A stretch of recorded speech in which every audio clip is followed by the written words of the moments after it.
de renforcer les capacités de nos élèves. Donc, la dernière fois, j'ai fait une leçon de grammaire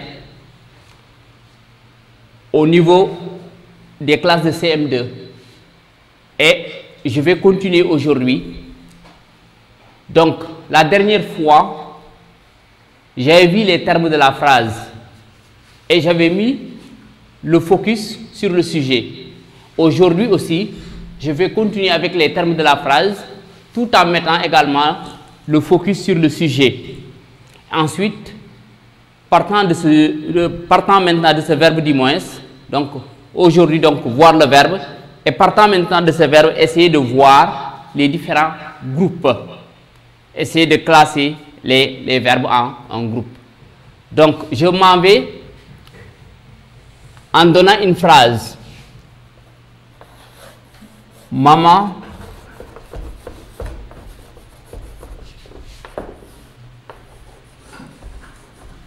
pile le mil.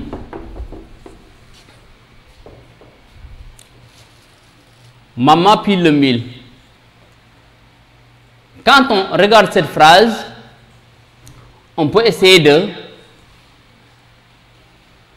diviser les différents termes. Donc, comme sujet, nous avons maman. Le verbe, nous avons pile. Et le mille, le complet, le complément.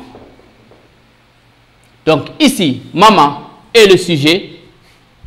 Donc, pile est le verbe, le mille est le complet et le complément. Donc, pour ce qui s'agit maintenant du verbe, ce verbe, c'est le noyau donc de la phrase. Parce qu'il indique ici ce que maman fait. Donc, le verbe indique l'action que fait le sujet. Le verbe également peut indiquer l'état. On en reviendra. Mais pour ici, si nous avons pile, c'est le verbe piler. Donc, pile, son infinitif, c'est c'est piler. Et si on doit le classer, on va le classer parmi les verbes du premier groupe. Et les verbes du premier groupe, c'est l'ensemble des verbes qui sont terminés par ER. Tous les verbes qui sont terminés par ER sont des verbes du premier groupe. On a l'exemple ici, piler. On peut avoir aussi le verbe préparer. On peut avoir aussi le verbe chanter, manger, etc., etc. Mais il y a un seul verbe qui se termine par ER et qui ne fait pas partie des verbes du premier groupe, à l'instar du verbe aller. Le verbe aller, il est terminé par ER, mais c'est un verbe exceptionnel parce qu'il se conjugue différemment des autres verbes du premier groupe. Donc, il est terminé par ER, mais il ne fait pas partie des verbes du premier groupe. C'est l'exception. Donc, mais tous les autres verbes qui sont terminés par ER sont des verbes du premier groupe. Mais attention, il y a des élèves qui ne font pas attention.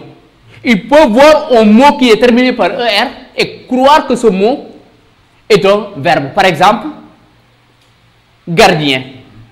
Gardien, il est terminé par... Non, pardon. Métier du moins. Métier est terminé par ER. Mais c'est un mot. C'est un nom tout simplement. Ce n'est pas un verbe. Mais faire attention et savoir que tous les verbes qui sont terminés par ER sont des verbes donc du premier groupe. Bien. Je vais donner maintenant une autre phrase.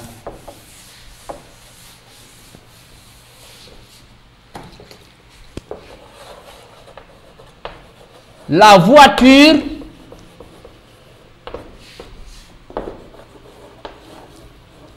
ralentit. Ici, nous avons comme sujet voiture. Et le verbe ici, c'est ralentit. Et son infinitif, c'est le verbe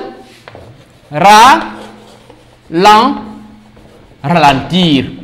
C'est le verbe ralentir. Le verbe ralentir. Donc, ici, ce n'est pas un verbe du premier groupe compilé, mais c'est un verbe d'un autre groupe qui ne fait pas partie des verbes du premier groupe. Pourquoi? Parce qu'il est terminé par IR. Mais, donc, ce verbe qui est terminé par IR, il fait partie des verbes qu'on appelle les verbes du deuxième groupe. Pourquoi un verbe du deuxième groupe? D'abord, il est terminé par IR. Mais ça ne suffit pas seulement pour dire que c'est un verbe du deuxième groupe. Il est terminé par IR, mais fait son participe présent en ISant.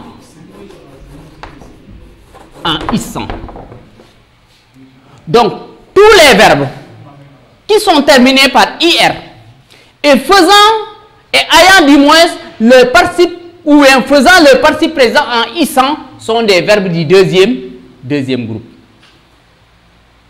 Par exemple, on a ralentir, on a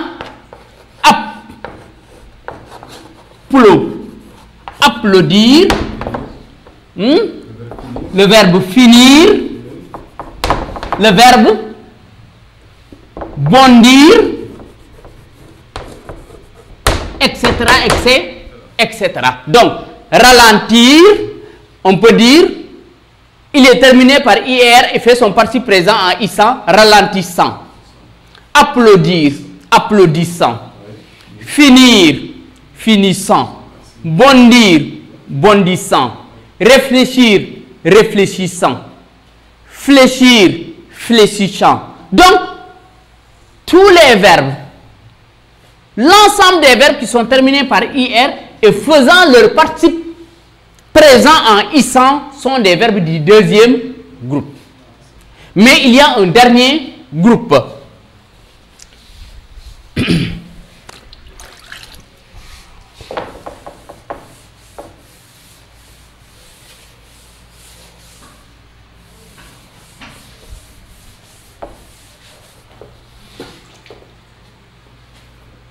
La voiture toujours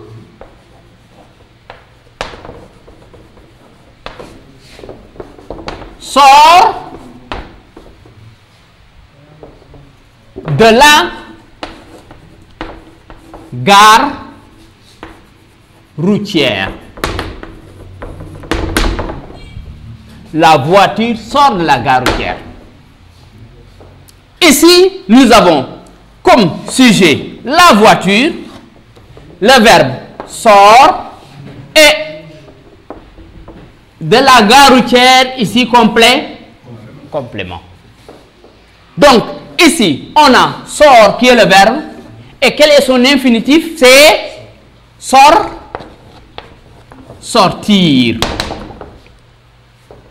Sortir.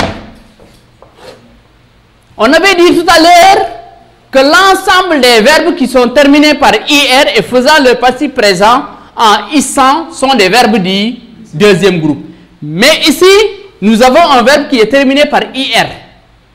Mais est-ce qu'il fait partie maintenant des verbes du deuxième groupe? On va essayer de voir quel est son participe présent. Et on dira en sortant. Donc, en sortant, donc sortir est différent des verbes du deuxième groupe.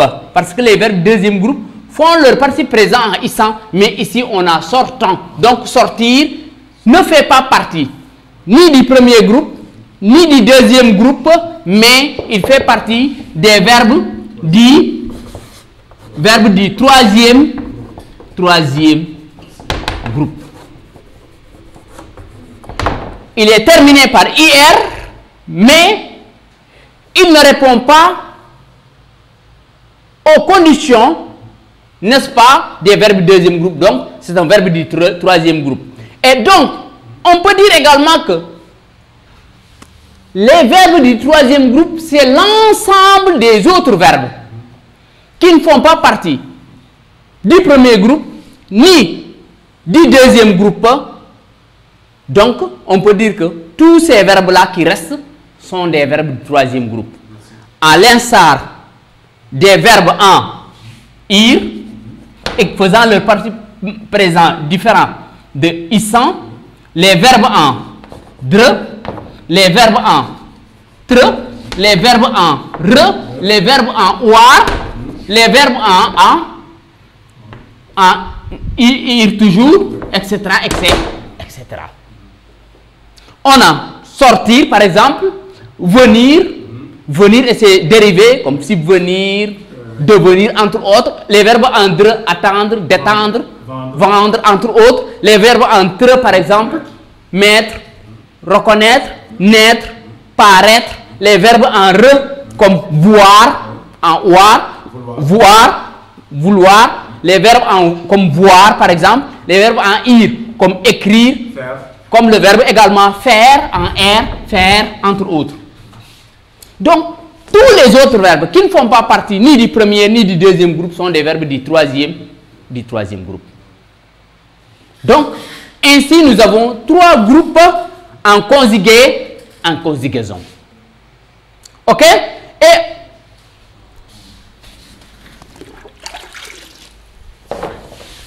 au-delà maintenant de ces verbes qu'on a répartis en trois groupes. Au-delà des verbes qu'on a répartis en trois groupes, premier groupe, deuxième groupe, troisième groupe, il y a également deux autres verbes qu'on appelle des auxiliaires, comme le verbe être et le verbe avoir. C'est des verbes, mais on les appelle des auxiliaires. Pourquoi auxiliaires? Parce que ces deux verbes nous permettent de faire un temps composé. Comme le passé composé, le futur antérieur, le passé antérieur, le plus que parfait entre autres. Maintenant, il y a des verbes qui vont avec le verbe être, mais aussi il y a des verbes qui vont avec le verbe avoir. Et ces deux verbes nous permettent de faire un temps composé. Donc ce sont des on les appelle des auxiliaires. Donc pour récapituler, donc nous avons trois groupes. Nous avons un premier groupe, c'est l'ensemble des verbes qui sont terminés par ER. Nous avons un deuxième groupe, c'est les verbes qui sont terminés par IR et faisant leur participe présent en ISAN.